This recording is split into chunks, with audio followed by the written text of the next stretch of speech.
بسم اللہ الرحمن الرحیم۔ محترم ناظرین، اس ویڈیو میں دو واقعے کی تحقیق مقصود ہے اور ان کے سندی حیثیت و مقام کو واضح کرنا ہے، لیکن اس سے پہلے بطور تمہید کے چند باتیں عرض کرنی ہے۔ وہ یہ کہ حدیث وضع کرنا، گھڑنا، ایجاد کرنا یا وضع کردہ من گھڑت احادیث کو بیانات وغیرہ میں سنانا یا کتابوں میں نقل کرنا، یہ ایک نازک و حساس مسئلہ ہے۔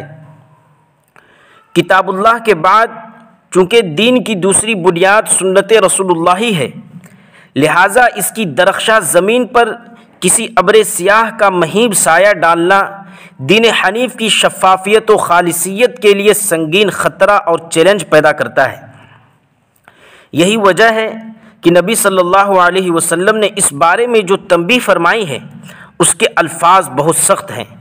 چنانچہ ارشاد نبوی ہے، من کذب علی متعمدا فلیتبوأ مقعدہ من النار، کہ جو شخص بالقصد میری طرف جھوٹی بات منسوب کرے اسے چاہیے کہ وہ اپنا ٹھکانہ جہنم میں بنا لے۔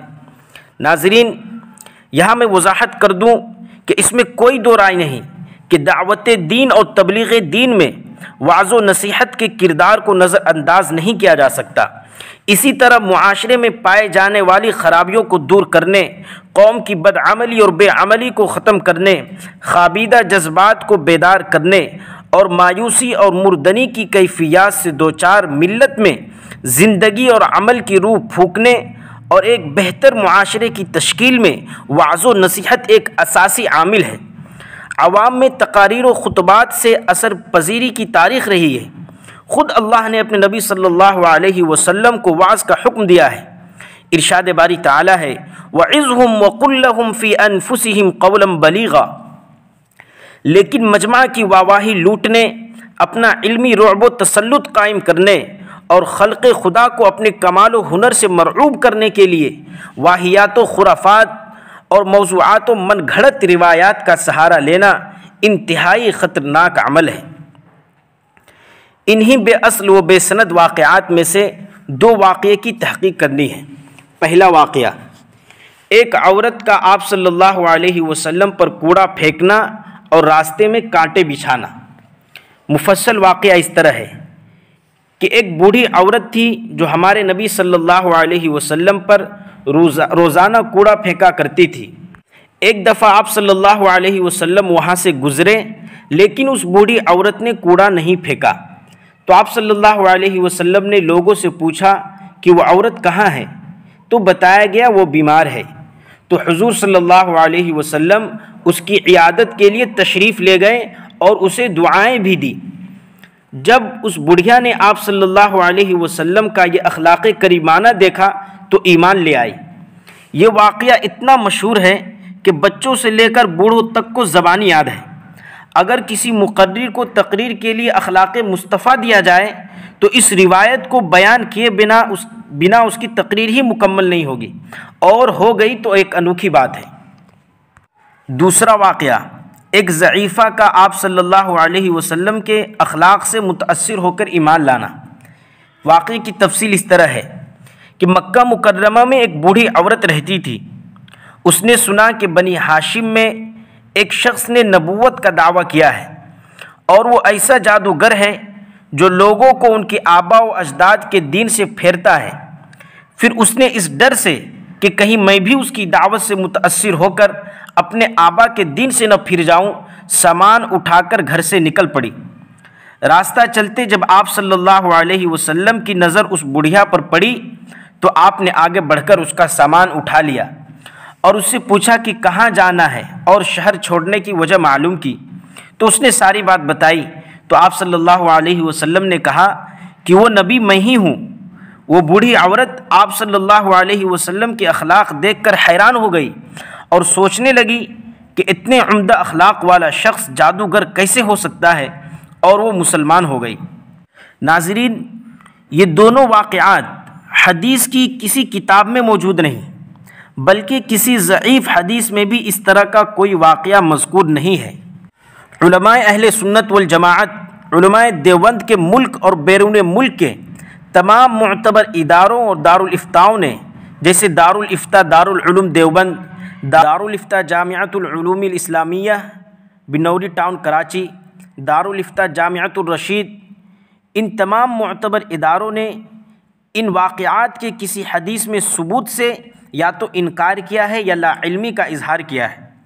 جب یہ واقعہ حدیث کی کسی کتاب میں موجود نہیں ہے اور ملک کے تمام معتبر اداروں نے یا تو اس واقعے کو من گھڑت اور بے اصل قرار دیا ہے یا اس سے لا علمی کا اظہار کیا ہے، تو ہمیں بھی چاہیے کہ ہم ان واقعات کو اپنے بیانات وغیرہ میں بیان کرنے سے مکمل اجتناب کریں اور بے اصل و بے سند باتوں سے پرہیز کریں اور صحیح و منقح دین کو اختیار کریں اور من گھڑت روایات و واقعات سے مکمل پرہیز کریں، کیونکہ احادیث میں واضعین حدیثیں گھڑنے اور ایجاد کرنے والوں کے لیے سخت وعید آئی ہے اور وہ دخول نار ہے۔ بعض علماء جیسے امام ابو محمد الجوینی جو امام الحرمین ابو المعالی الشافعی کے والد تھے، انہوں نے وضع حدیث کو کفر قرار دیا ہے، اگرچہ یہ مسلک جمہور کے نزدیک مسلم نہیں ہے اور ضعیف ہے، تاہم اس سے وضع حدیث کی شناعت کا اندازہ ہوتا ہے۔ علماء کہتے ہیں کہ حدیث میں بیان کردہ وعید میں وہ لوگ بھی داخل ہیں جو خود حدیث تو نہیں گھڑتے، حدیث ایجاد تو نہیں کرتے، لیکن اسے جان بوجھ کر بیان کرتے ہیں۔ اللہ اکبر! اتنی سخت وعید اور اتنا سخت حکم، اس کا نتیجہ تو یہ ہونا چاہیے تھا کہ من گھڑت احادیث و واقعات کا رواج ختم ہو چکا ہوتا، مگر انتہائی حیرت ناک اور افسوسناک ہے یہ صورتحال کہ اس سخت وعید و حکم کے باوجود بعض علماء اور بہت سے واعظان قوم، خاص طور سے جاہل خطبہ واعظین کی یہ حالت ہے کہ وہ اپنی تقریر و بیان اور وعظ و خطابت میں موضوع احادیث کا سہارا لیتے ہیں اور اس کے ذریعے اپنی مجالس کو گرماتے ہیں۔ علامہ لکھنوی رحمۃ اللہ علیہ اپنی کتاب الآثار المرفوعہ فی الاخبار الموضوعہ میں لکھتے ہیں، اللہ کے نبی پر جھوٹ بولنا اور وہ بات آپ کی جانب منسوب کرنا جو آپ نے نہیں کہی ہے مطلقاً حرام اور عذاب جہنم کا مستوجب ہے، چاہے وہ حرام و حلال کے مسائل میں ہو یا ترغیب و ترہیب کے سلسلے میں۔ آگے لکھتے ہیں، واعظین کو چاہیے کہ وہ بیدار ہوں اور قصہ گو لوگوں اور خطبہ حضرات جو امر بالمعروف اور نہی عن المنکر کرتے ہیں ان کو چاہیے کہ ڈریں، جبکہ وہ آپ صلی اللہ علیہ وسلم کی ذات مقدسہ کی جانب بہت سے ایسے امور منسوب کرتے ہیں جو ثابت نہیں، اور یہ خیال کرتے ہیں کہ اس میں اجر عظیم ہے۔ یہ لوگ نہیں جانتے کہ فضائل نبویہ جو صحیح احادیث سے ثابت ہیں وہ ان جھوٹی روایات سے مستغنی ہے، اور قسم بخدا آپ کے فضائل تو حد احاطہ و احصاء سے خارج، اور آپ کے مناقب جن کی وجہ سے آپ تمام مخلوقات پر فوقیت رکھتے ہیں وہ بے انتہا کثیر ہیں، تو کیا حاجت پڑی ہے کہ باطل روایات سے آپ صلی اللہ علیہ وسلم کی فضیلت ثابت کی جائے، بلکہ یہ تو گناہ عظیم اور راہ حق سے گمراہی کا سبب ہے۔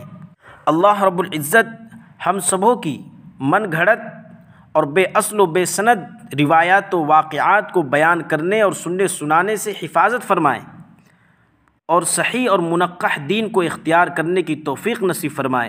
اللہم ارنا الحق حقا وارزقنا اتباعہ وارنا الباطل باطلا وارزقنا اجتنابہ۔